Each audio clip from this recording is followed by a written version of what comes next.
Hey boys and girls, this is Larry with ubrailroad.com. Check me out. Hey, today's video is I'm going to show you how I built my overhead layout. Very simple, very inexpensive.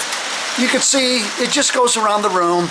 This is good if you just want a single track around your layout. I use regular railroad spikes. You could go to any railroad with a duffel bag, walk a quarter of a mile, and you'll probably pick up 100 of them. I mean, they're everywhere, you know what I mean? So if you like the idea, you could also use it for the shelving. I use this for my display case. I used the railroad ties centered to a stud, and then I just used a cedar slat, or you could use white cedar, whatever you want. But I think it kind of goes with the theme of the room and everything else. But let me show you a couple things I did. First of all, this is just a regular railroad spike, okay? Then in the corner, I had to make longer ones by using 2 of them, okay? And then in this corner over here, I had to make an L-shaped one because there was nothing to hook it to. So what I did here is I used, 3 railroad spikes and welded them together, okay?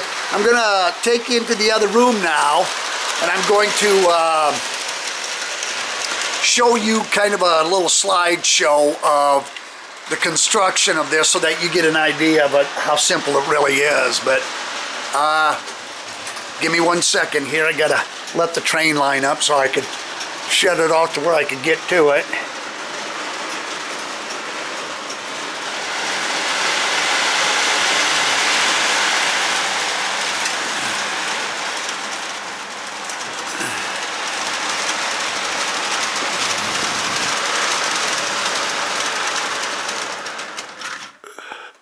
Okay, now I do want to show you one thing.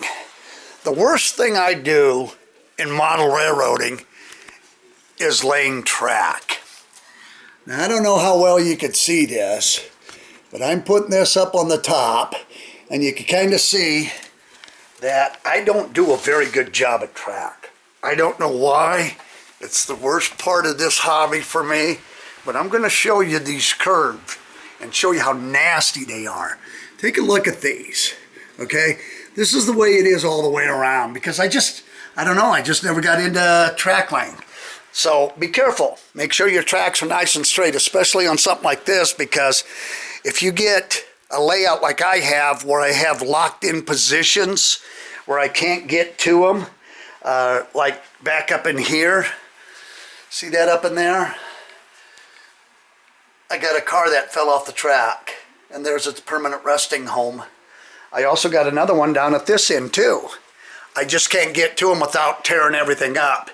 It's way in there. See if I could zoom into this. But there it is, way up in there. So anyway, be careful when you build your layout that you don't trap yourself like I did, because I guarantee you, you're gonna regret it. When you got to fight like that to get into things and you can't quite get to them all the time, it makes it difficult. So anyway, let's go in here and I'll show you kind of like a little slideshow here.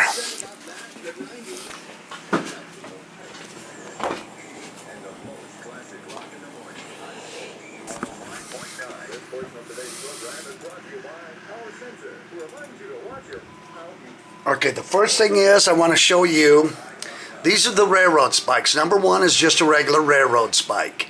Then number 2, I would cut 3/4 of an inch off of it and weld that number 4 lag bolt to it.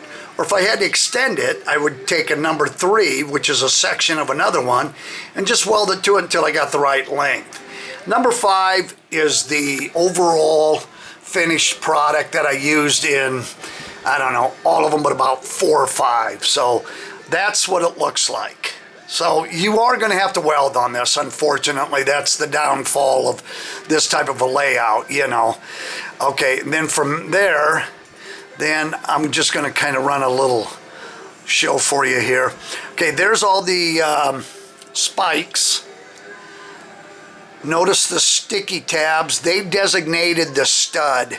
And then once we got that all done, we went in with a laser level and we made sure it was completely level around the room, which it is around the room. Unfortunately, the ceiling's not level, and one side was an inch lower than the other, which I didn't know until later, but you'll see it when I come up. But anyway, here's that double railroad spike I had to weld for the corners, so you kind of see what it's all about.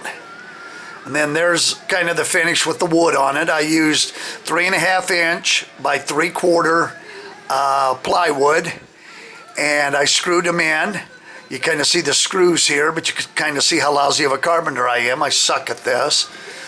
And then just another picture of what it looks like before the track. Kind of what the room looks like. And the front, the back. Another picture of it all.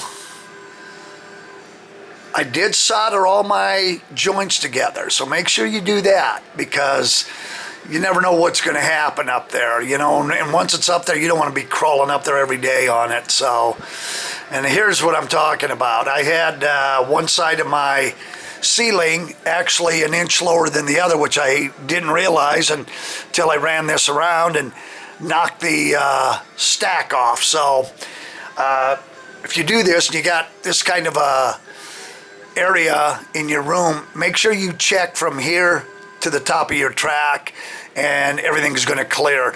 Now this is as low as I could go. You can see that this is just right even with the bottom of the door jamb. So I couldn't really go any lower than that, or I was going to be taking up room in the door jamb. So anyway, from here, there's just a couple 3 engines sitting up there, you know. But let's see, and there's the train that I pulled now. That was the best deal I ever got on eBay. I got 14 cars. They're gondolas. All of them had ball bearing wheels and KD couplers. $130. I was the only bidder. I couldn't believe I was the only bidder on that. But that is a super little layout, right, or a super little train right there.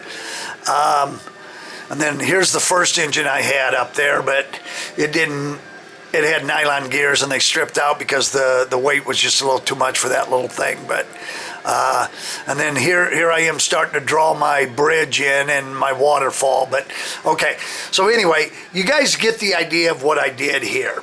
So if you got any questions or anything on this, or you know, it's very simple, but like I said, if you need anything, feel free to get back to me.